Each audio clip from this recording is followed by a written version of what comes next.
एक सेठ जी बड़े कंजूस थे।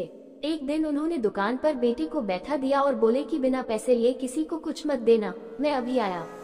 अकस्मात एक संत आए जो अलग अलग जगह से एक समय की भोजन सामग्री लेते थे।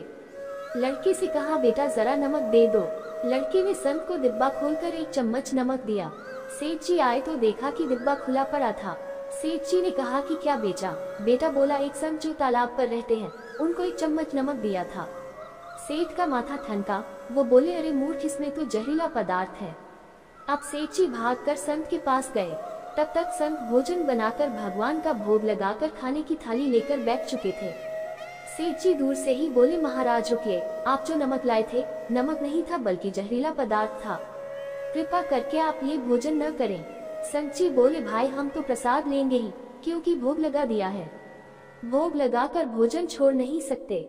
अगर भोग नहीं लगता तो भोजन बेशक छोड़ देते। ये कहकर संत ने भोजन को प्रसाद समझकर खाना शुरू कर दिया। सेठ जी के होश उड़ गए। वो रात भर वहीं बैठे रहे।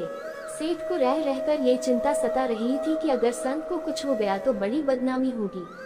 रात में अगर तबीयत बिगड़ी तो कम से कम वैद्य को दिखा देंगे। सोचते सोचते उसे नींद आ गई।